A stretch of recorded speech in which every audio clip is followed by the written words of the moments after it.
السلام عليكم، ازيكم؟ عاملين ايه؟ يا رب كلكم تبقوا كويسين وبخير يا رب. اللهم صل وسلم وزد وبارك على سيدنا محمد وعلى اله وصحبه اجمعين.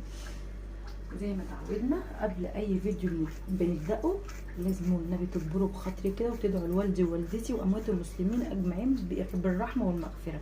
ربنا يا رب يرحمهم رحمه واسعه ويجعل مصيرهم الجنه يا رب، ويصبرنا يا رب على فراقهم اجمعين يا رب العالمين. طيب النهارده هنعمل ايه؟ النهارده هنعمل مع بعض كده فضلة خيركم ايه؟ فرخه مشويه. تمام.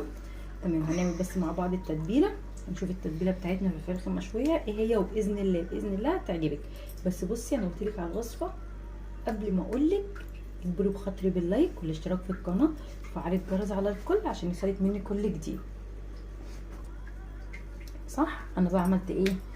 دخلت لكم على الوصفه بتاعتي قبل ما اقول لك اجبري بخاطر اختك كده. دعوه حلوه واللايك الجميل، دعوه حلوه من قلبكم. هنجيب الكبه بتاعتنا الصغننه. تمام. وهنبدا بقى نسمي الله ونصلي على رسول الله ونشوف هنعمل ايه. وزي ما قلت لك اللايك الجميل والدعوه الحلوه من قلبكم لاختكم عشان تفرحوا قلب اختكم لنا، لان فعلا والله محتاجه فعلا دعوه من القلب، محتاجه بجد كده ايه الدعوه الجميله بتاعتكم ديت، دعوه حلوه من قلبكم. تمام. مكوناتي ايه معايا؟ اول حاجه معايا طماطميتين نقطعهم بس كده نصين. بسم الله. بصل، معايا بصلايه، ومعايا وفلفلتين فلفلين رومي كده برضك فلفل هبص حراق. مقطع نصين بس وهرميها. تمام. عشان قلت لكم اي حاجه هعملها بالكبه، اول ما هبدا اعمل حاجه بالكبه هنعملها ايه مع بعض. ومعايا فلفل فلفل حراق. حار اهو، ومعايا البصلايه بتاعتي. بسم الله. نشيل بس دي نعمل كده على جنب، هي بصلايه واحده. تمام. برضك هديها ايه تقطيعه كده 4/4. انا البصل بحب اعمله 4/4 اهو. تمام. اهو. لسه في حاجات تانية هنروح فين. اغسل بس ايديا من البصل ونشوف هنعمل ايه. حط بقى لايك لماما عشان الفيديو ده بصي مش عارفه تقول ايه، يعني اعملوا لايك ليه؟ عشان الفيديو يترفع يا حبيبتي. وكمان انا بحبهم وعايزاهم يدعوا لي دعوه حلوه من قلبهم. تمام. هنحط ايه معانا تاني؟ التوم. عايزين اقول لكم على المقادير بقى والمكونات.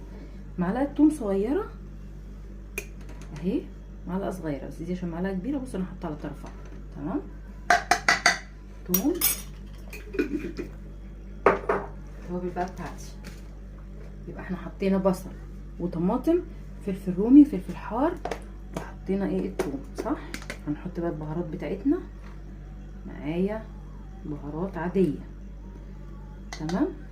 بمعلقه الايس كريم انا حاطه معلقتين، لو هتحطي معلقه عندك كبيره شويه هتحطي معلقه. تمام. ودي التتبيله اللي انا عاملاها اللي قلت لكم عليها قبل كده، هحط منها برضك ايه يعني معلقه. تمام. التتبيله دي هعملها معاكم باذن الله كل فيديو اقول لكم، بس اول ما هتخلص عندي باذن الله نبدا نعملها ايه، نعملها تاني مع توابل بعض. فراخ. ودي توابل الفراخ. بصوا بنتي عايزه تقول اي حاجه اهو. معلقه من توابل الفراخ، نحط حبه كمان طعمها حلو جدا. تمام. وحطينا بهارات فراخ، بهارات عاديه، وادي الفلفل الاسود. بعد كده بقى نحط الريحان. نحط ريحان ويحط لنا اللايك. ايوه. ويدعوا لي دعوه حلوه من قلبهم عشان فعلا الفتره دي بجد بجد بجد محتاجه الدعوه الحلوه من قلبكم. ونحط الملح. انا مش هحط ملح كتير عشان انا هسيبها يوم بليله كده في التلاجة عشان ايه ما تحرقش مني وتبقى حادقه. تمام. نحط حبه كمان. انا مش عايزاها تحدق. لا مش معلقتين، ده اقل من معلقه. الملح ده حسب ما هما بقى بيبقوا ايه عايزين حاجه تبقى حادقه، عايزين يعني مش حادقه، حقيقه تبقى مظبوطه يعني. عايزينها تبقى دلعه، فاهمه اهو. ودي الريحان. تمام. بنتي ولا مش فاهمه لسه؟ لا فهمت. بكلم بنتي يا جماعه عشان هي واقفه في المطبخ عايزه ايه تعرف انا بعمل ايه وهنقول ايه. وادي شويه من الريحان اهو، شايفينه؟ بسم الله. تمام يا اخواتي، تمام يا اخواتي. نحط كمان شويه من الخل، الخل الابيض. بسم الله الرحمن الرحيم. تمام. ونحط حبه تاني، نحط حبه تاني. هنجيب بقى حبه سكر صغيرين. سكر ايه اللي انت هتحطيه على الفراخ ده هيخلي اللحم الفراخ بتاعتنا مش هتاخد وقت معايا لما تيجي تسويها، مش هتاخد وقت. معلقة شوية، صغيرة، اقل من معلقه برضو، معلقه الا ربع كده من السكر. تمام. لو عندك عسل ابيض هتحطي، ما عندكيش حطي سكر زي ما انا عملت.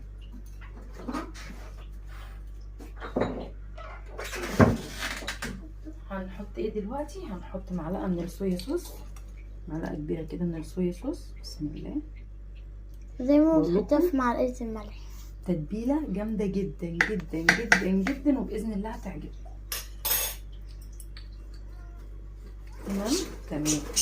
لازم العصافير يعملوا اي حاجه عشان صوتهم يطلع معانا. يلا لو وصلتي لغايه هنا اجبري بخاطري باللايك والاشتراك في القناه وفعلوا الجرس على الكل عشان يوصلكم مني كل جديد. نبدا بقى نسمي الله كده ونقفل بقى الكبه بتاعتنا. استنى. انا طبعا مش هضربها معاكم عشان الصوت، عشان مش بعرف افصل مش بعرف افصل الصوت. تمام. نسمي الله. لازم نسمع التك. تمام. مش هضربها معاكم، انا هضربها وهرجع اوريها لكم. اهو خلاص ضربناها كده زي ما انتم شايفين. بصوا شكلها، ريحتها شطة، ريحتها تحفه، عشان انا حاطه فيها الفلفل الاحمر ده. الفلفل الاحمر ده حراق يا جماعه. اي حد بيحب الشطه يعمل بيه على طول. هنجيب بقى الفرخه بتاعتنا. بسم الله. نجيب الطبق بتاعنا. انا عامله عامله فرخه وورك. تمام. هنعمل دلوقتي؟ نجيب الورك بتاعنا كده. هنعمل نجيب السكينه بتاعتنا ونبدا بقى ننغزه كده، نديله يعني غرز كده اهو. بصوا نديها كده فتحات، يعني فيها فتحات كده عشان خاطر تتشرب مننا يا مريم التتبيله. انت عايزه تنامي ولا ايه؟ حقك بصراحه، عندها مدرسه ومش عايزه تنام الساعه دلوقتي 12 بالليل. عندي مدرسه 12 بالليل يا جماعه. عارفين ايدينا طبعا نضيفه. نبدا بقى نسمي الله كده وندلك بقى تحت الجلد وفوق الجلد كده. شايفيني ولا ايه؟ تحت الجلد كده وفوق الجلد. ليفي كده، ليفي حمي الفرخه بتاعتك كده، دلكيها، اعملي لها مساج تحت كده. بسم الله ما شاء الله كده. تمام. اهي شايفينها؟ يعني انتوا بتذبحوها تحت وفوق كده. دلكيها كده. بتذبحوها بتحط عليها ميه وليمون وملح كده. القوانص برضه هحطها معاها برضه. الفرخه بتاعتي بقى انا فتحها عشان هشويها بس عشان ما ندهولش الدنيا دي مطرح ايدي ده كله. استنى عايزه اوريها لهم بس هتفضل تنقط. استنى نجيب صينيه احسن عشان متزفرش.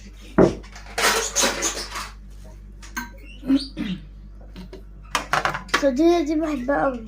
الصينيه دي بصوا فتحها بقى كده. بسم الله ما شاء الله. بصوا كده اهو. اهي هتبقى كده. شايفين اهي كده اهو. هنعمل دلوقتي؟ هاتي السكينه ثواني بقى كده. برضك هنعمل زي ما عملنا في الورك كده. انا جايباها صغيره عشان خاطر ما تاخدش معايا سوا. تمام. برضك زي ما عملنا هنبدا برضه من هنا كده. هي فرخه ورك تديها غرز عشان خاطر تشرب التتبيله بتاعتي. فاهمه؟ ايوه. طب اخرج الجناح ده حلو قوي. تمام. هو بقى كده سماني العصافير. ايديكي طبعا نضيفه زي ما اتفقنا جوه وبره كده. نفضل بقى انا ما حطيتش كاري ولا كركم. تمام. انا استكفيت بالحاجه التوابل اللي انا حطيتها دي. الفيديو هيطول عليكم مش مشكله، عادي. مثلا بس حبايبي قولي عايزه تقولي ايه؟ يا جماعه بتكلم معاكم. يا جماعة ليه بتلبسوا جوانتيات وانتوا بتعملوا الفراخ او اي حاجة؟ يعني ربنا مديكوا ايديكوا عشان تعملوا بيها اي حاجة. ايوه، هم بقى في ناس ما بتعملش الحاجات دي، ما بتعملش الاكل ده عشان هما بيصوروا بس. اكيد كل واحد في بيته بيعمل ايه، شغال بايده زي ما احنا بنعمل كده دلوقتي بالظبط. بس هي عشان الناس بس بتصور، بيحبوا ايه يطلعوا بقى للناس كده، فاهمه؟ يعملوا والله. اتيكيت يعني. اتيكيت. عيب يا ماما، عيب يا حبيبتي. غسلينها كويس جدا ونقعنا في محلول النقع بتاعنا. بصوا الحتت المفتحه دي برضه كان نحط فيها التتبيله بتاعتنا. وعموما بتعمل فراخ جامدة تحت الجلد برضه، انا قلت لك دلكيها بقى تحت الجلد وفوق الجلد والكلام ده كله. اهو هنفتح هنا اهي شايفينها برضك ايه، هنعمل لها مساج كده تحت جلدها وتحت كده اهو، عشان كلها تشرب من التتبيله بتاعتنا دي. تمام. يبقى برضه الناحيه التانيه برضك نعمل فيها نفس الكلام. هي خدت صغيرة. بصوا انتوا شايفين اهي. خدي من الصينية بقى حطي هنا. ما انا كده هحط ده كله في قلب الطبق دلوقتي، والتوابل دي كلها هبيتها عليها. اهو انا عامله التتبيله جت كتير بس مش مشكله، عشان خاطر تبقى ايه شاربه من التتبيله بتاعتنا. بص اقفل رجلها ازاي. خلاص كده هضيفها بقى في الطبق بتاعي، وهسيبها بقى لايه لتاني بص يوم الزرعة. لغايه لما استعملها. تمام. ليه بقى؟ عشان خاطر تبقى ايه شربت معاكي من التتبيله. هيرمي تتبيلة دي. تمام. تبقى شربت معانا من التتبيله اهو. نسيبها بقى كده هنا، اغسل ايدي ونرجع تاني اهو كده. خلاص اهي. بصوا هبيتها بقى في التتبيله. بصوا غرقتها بالتتبيله ازاي. هسيبها بقى بايته في التتبيله لغايه لما تيجي ايه تعمليها. يعني انا عن نفسي هسيبها يوم بليله في التلاجة. كل ما هتسيبيها في التتبيله كل ما هتاكلي الفرخه مشويه زي بتاعت بره واحسن كمان. انا جايبه لك الوصفه دي والخلطه دي زي بتاعت بره واحسن كمان. انت نفسك هتجربيها باذن الله وهتدعي لي. اهم حاجه ما تنسينيش في الدعوه الحلوه من قلبك لاختك، ولايكاتك كتير، واعملوا شير كتير كتير عشان برضك ايه غيرنا من اخواتنا يستفادوا بالايه بالوصفات اللي احنا بننزلها. واستنوني بقى لما نيجي نشتغل فيها. بصوا رجعت لكم تاني بقى اهو بعد يومين، مش يوم واحد لا بعد يومين اهي. بصوا طلعت الفرخه بتاعتنا بقى بعد يومين اهي. بصوا التتبيله فيها كلتها كده، فاهمين؟ يعني اكيد بقى ايه التتبيله دي والله لازم تجربيها، وان شاء الله التتبيله دي باذن الله باذن الله هتجربيها بصي زي بتاعت بره واحسن كمان. اتفقنا. طب دلوقتي احنا هنعمل ايه؟ انا مشغله الفرن بتاعتي. عارفين الشبكه اللي بتبقى فوق الفرن ديت؟ هي دي اللي انا هحط عليها الفرخه بتاعتي. هفردها عليها بس طبعا هحط تحتها على في صاجه بتبقى فوق النار على طول. دي انا هحط عليها صينيه. تمام. عشان لما احط دي على الشبكه ما تدهوليش الفرن. تمام. طب يلا بقى تعالوا نشوف هنعمل ايه. انا دلوقتي هحطها في الفرن زي ما اتفقنا على الشبكه، وهسيبها بقى معانا لغايه لما تستوي، ونشوف بقى هنعمل ايه تاني مع بعض. كده انا دخلتها الفرن عشان تشوي. تمام. كل ايه يعني كل شويه كده هبص عليها. التتبيله دي مش هرميها، التتبيله دي كل شويه هاخد منها وايه بالفرشه كده وافرد على الفرخه بتاعتي. تمام. انا قلت برضك ايه اقول لكم واعرفكم احنا التتبيله دي مش هنرميها. دي كل شويه كل ما هنيجي نقلب الفرخه هنروح ايه بالفرشه بتاعتنا وحاطين الخلطه بتاعتنا دي عليها. اتفقنا. لسه هنعمل حاجات تانية مع بعض وهنشوف دلوقتي احنا هنعمل ايه. هنعمل ايه دلوقتي بقى قبل ما الفرخه بتاعتنا تستوي؟ هنعمل دلوقتي ايه مع بعض؟ هنعمل مع بعض شويه رز كده اصفر بالخلطه الجامده دي. انا وريتها لكم قبل كده. الرز بيبقى جامد جدا جدا بالخلطه دي. تمام. معايا مكوناتها ايه؟ هي الخلطه دي والبصلايه بس، مفيش مكونات تانية. تمام. الحله بس بتاعتي بتنشف من الميه بس. حبيبي يلا لو وصلتوا بقى لغايه هنا والفيديو بتاعي عجبكم اجبروا بخاطر اختكم باللايك واشتركوا في القناه وفعلوا الجرس على الكل عشان يوصلكم مني كل جديد. نروح بقى ايه الحله بتاعتنا اهي. نجيب الحله. تمام. صدى التليفون اهو. هنحط بقى فيها شويه من الزيت. بسم الله الرحمن الرحيم. شويه زيت حلوين عشان ايه الرز بتاعنا يبقى مفلفل. تمام. هننزل عليهم بالبصلايه بتاعتنا. البصله مقطعه ايه زي عارفين هتطبخي بيها كده. تمام.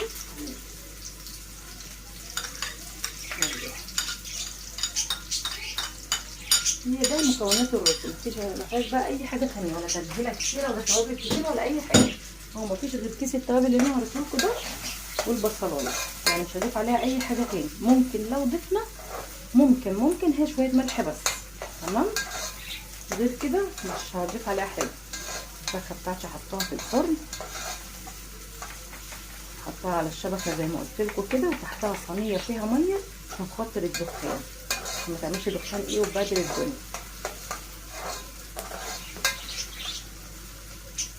طب البصله بتاعتك انت هتحمريها؟ لا مش هحمرها، انا بخلي البصله بتاعتي تدبل بس، وبعد كده بروح ضايفه عليها التوابل بتاعتي اهي. التوابل اهي مفيش اكتر من كده اهو، هو ده بس التتبيله دي كيس التوابل اللي انا ايه خلطه التوابل دي اهي، خلطه الرز بطعم الفراخ اهو. شايفين؟ جامده جدا جدا جدا جدا، بتخلي الرز جامد جدا، ولا بحط عليها كركم ولا كاري ولا بحط عليها اي حاجه، هي فيها كل حاجه. اعملوا يا جماعه الماما لايك كتير قوي. اعملوا لي لايك كتير قوي. لو الفيديو عجبكم اضربوا خاطري كده بدعوه حلوه من قلبكم. اعملوا لها لايك عشان حرام، مش بتعملوا لها لايك قالوا يوم لايك. بصوا بقول لكم اعملوا لها لايك عشان حرام. مش بتعملوا يوم لماما. خلاص يا بابا، اضربوا خاطري كده بقى بالايه بدعوه حلوه. لو الفيديو بتاعي عجبكم ما تنسوش اللايك والاشتراك في القناه، وفعلوا الجرس على الكل عشان يوصلكم مني كل جديد. الفرخه بتاعتي كل شويه ببص عليها، وزي ما قلت لكم كل ما تيجي تقلبيها تحطي عليها التتبيله بتاعتك دي بالايه بس يا حبيبي. تحطي التتبيله بتاعتك اللي هي التوابل دي، التتبيله بتاعت الفراخ اللي احنا عاملينها مع بعض، اللي كنا مبيتين فيها الفراخ بتاعتنا. تروحي ايه كل ما تقلبي الفراخ تجيبي فرشه كده وتروحي حاطه بيها ايه على الفراخ بتاعتك تاني. عايزه اقول لك هتبقى شاربه من التتبيله وجامده جدا جدا جدا جدا.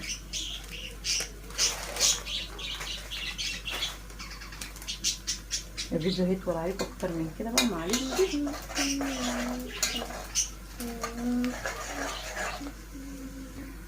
بس كده البصله بتاعتنا اهي، سبتها بس حبه عشان كنت بقلب الفرخه بتاعتي فاحمرت مني شويه، وما احمرتش قوي اهي زي ما انتم شايفين كده.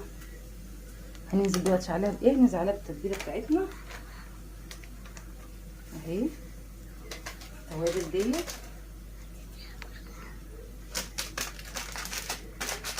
تمام.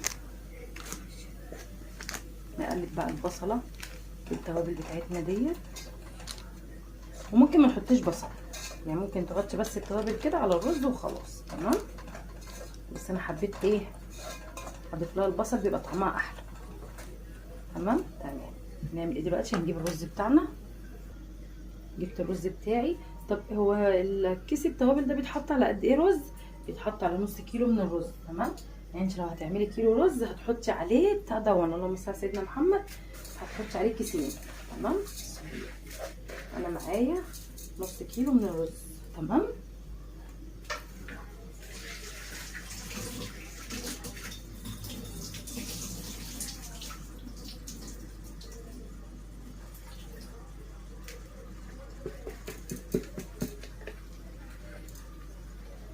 عندك بقى شوربه هتسقي بيها، ما عندكيش شوربه هتسقي بميه زي ما انا هعمل دلوقتي.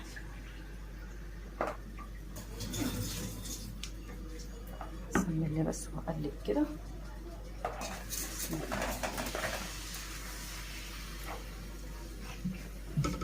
نقلب بقى كده الرز بتاعنا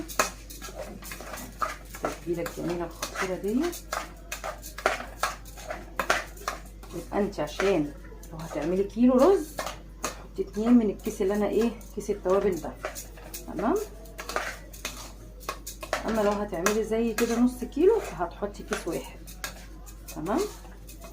يلا لو وصلت لغايه هنا والفيديو بتاعي عجبك ما تنسينيش في اللايك ودعوه حلوه من قلبك كده، واشتركي في القناه وفعلي الجرس على الكل عشان يوصلك مني كل جديد.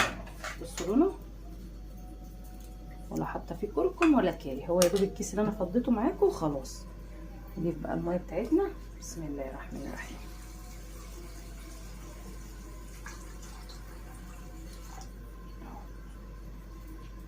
تمام. بسم الله الرحمن الرحيم.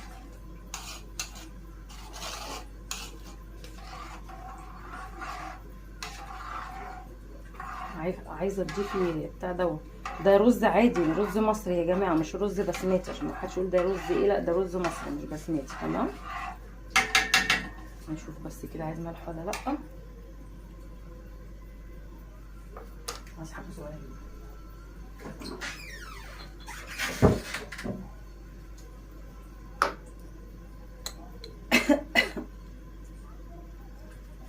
حبه ملح صغيره حسب برضو ذوقك، يعني حسب ما انتي بتحبي. ممكن في ناس بتحب الحاجه تكون دلعه مش حقيقه قوي، او مش حقيقه عموما، فبالنسبه لهم الكيس ده حلو على نص كيلو رز، ما تحطيش ملح عليه. تمام.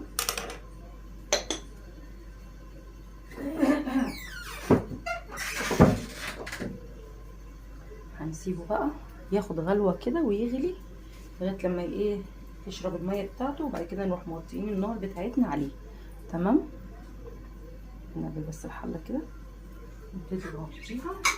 اول ما تلاقيه، بسم الله الرحمن الرحيم، اول ما تلاقيه شرب الميه بتاعته هتوطي عليه لتحت، يعني اوطى حاجه عندك على في العين، في عين البوتاجاز يعني، هتوطي بقى العين بتاعتك وتسيبها يستوي براحته. طبعا كلنا عارفين احنا بنسوي الرز ازاي يعني.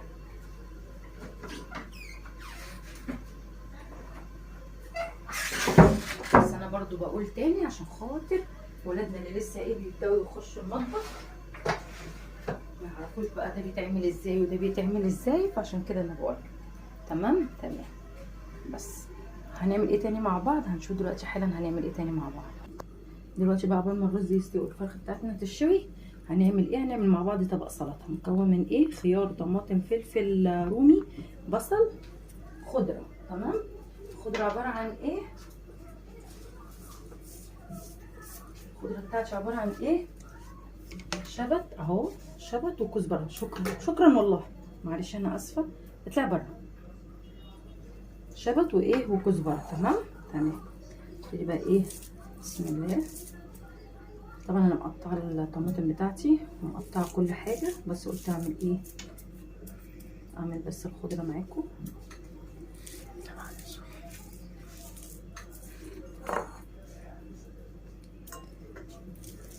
نعمل بقى السلطه زي بتاعت الحاتي بالظبط. تمام.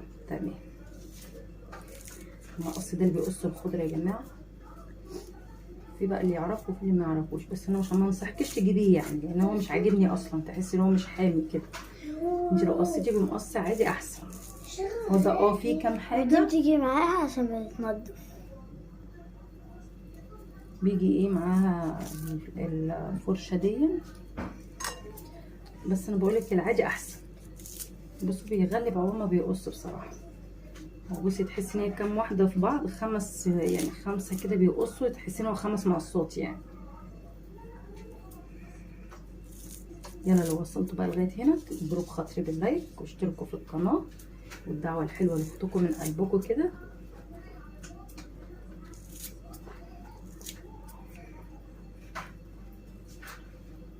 الفيديو انا عارفه النهارده طول عليكم. الفرخه بتاعتك بقى لما من تحت هتشغلي، طبعا مشغلين عليها من تحت. تمام. لما هتلاقيها استوت معاكي تشغلي الشوايه. لو بقى الفرن بتاعك بالمروحه يبقى بتشغلي تحت وفوق بيوزع الحراره، فكلها بتتشوي مع بعضها. تمام. فاحنا دلوقتي انا الفرن عندي مفيهاش مروحه، فشغلت بقى من فوق الشوايه لان هي الفرخه خلاص استوت. نشغل عليها بقى الشوايه من فوق. تمام. هتشوي بقى معانا وهوريها لكم باذن الله. بس قلت اعمل معاكم شويه سلطه كده، سلطه خضراء، ما عملناش سلطه طحينه بس هعمل برضو. خلاص هاتي فين بتاعتك معاكي.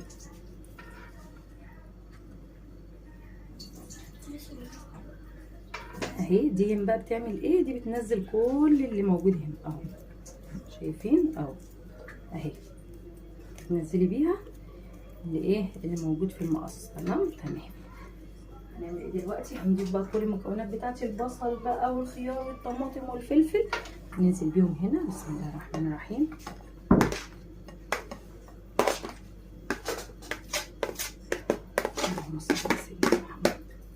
بس كده هننزل بقى بالتوابل بتاعتي. بس قبل ما انزل بالتوابل هضيف حبه من الثوم، حته صغيره يعني فص ثوم ولا حاجه.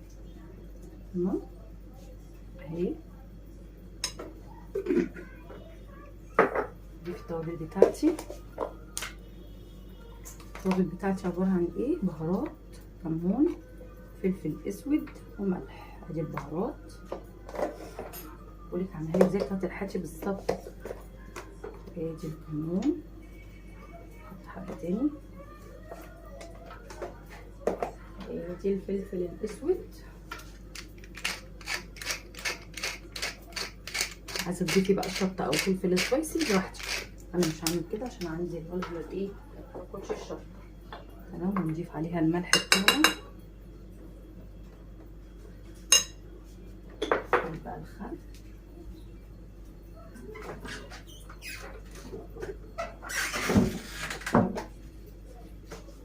نحط الخل بتاعنا. تمام. بسم الله ونقلب بقى. الرز بتاعي بيستوي اهو زي ما قلت لكم، وهغطيه عليه البوتاجاز.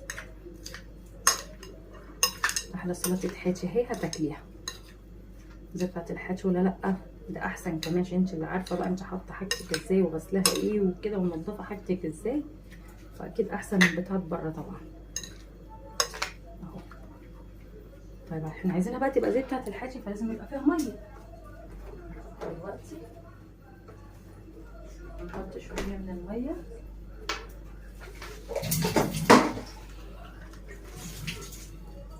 بسم الله اهو. يفضل والاحسن انت تحطي فيها مكعبات تلج، بس انا للاسف ما عنديش، بس تكتب بالميه بس اهو. عايزه اقول لكم طبق سلطه بسم الله ما شاء الله جامد. ممكن نضيف عليه عصره ليمونه كمان. احط لكم ليمون. طب هاتي ليمونه من التلاجة نحط عليه عصره ليمونه.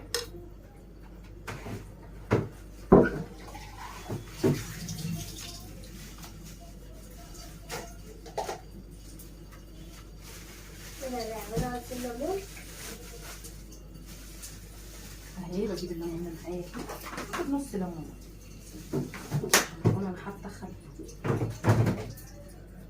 وعايزه اقول لك حاجه، السلطه عشان ما تحمضش منك لما هتعصري الليمون بتاعك حطي في قلبها القشر بتاع الليمون. تمام. احنا هناخد الليمونه كامله، خدي معايا نص واجيب النص التاني. تمام. عشان لو انت حابه ان انت اللهم صل على سيدنا محمد، يعني تقعديها فتره في التلاجة عشان ما تحمضش منك. زي ما اتفقنا اغسلي الليمونه بتاعتك كويس، وبعد ما تغسليها اعصريها وقطعي فيها شرايح ليمون. تمام. قطعي شرايح ليمون حطيها في قلبها وسيبيها تعيش حياتها مع نفسها في التلاجة كده. حضرتك الفلفل اللي انتي مقطعاه حراق؟ لا انا مش حاطه فلفل حراق، انا حاطه رومي عشان خاطر اخوكي اهو. نسيبها بقى على جنب كده لغايه لما هنخلص، وبعد كده بقى ايه هنشوف هنعمل ايه تاني مع بعض. بصوا احلى طبق سلطه ده ولا لا؟ حاجه بسم الله ما شاء الله، يعني حاجه تفتح النفس. هنشوف هنعمل ايه تاني بقى مع بعض كده اهو. بعد ما خلاص بقى الفرخه بتاعتنا اتشوت زي ما انتم شايفين اهي اهو. بصوا شايفين الجمال، مشويه ولا مش مشويه؟ والله العظيم احسن من اللي بتجيبيها من الشارع مليون مره، احسن من اللي بتجيبيها من المحلات. بصوا الشكل. والسلطه الخضراء بتاعتنا الجميله اهي، وسلطه الطحينه ملهاش حل، وشويه ميه سلطه بقى تحفه تحفه تحفه تحفه. شايفين المنظر والجمال؟ بصوا جمال الفرخه التحفه دي. بصوا شايفين؟ بصوا شويه الرز الجامدين بقى دول ملهمش حل ملهمش حل. جربوا الوصفه بتاعتي وباذن الله باذن الله هتعجبكم، وتكبروا بخاطري كده بدعوه حلوه ولايك جميل زيكم، واشتركوا في القناه وفعلوا الجرس على الكل عشان يوصلكم مني كل ما هو جديد. رايكم؟ استنوا نشيل الكوبايات دي كده شويه عشان جمال الفرخه بتاعتنا تبان كده وجمالها وحلاوتها.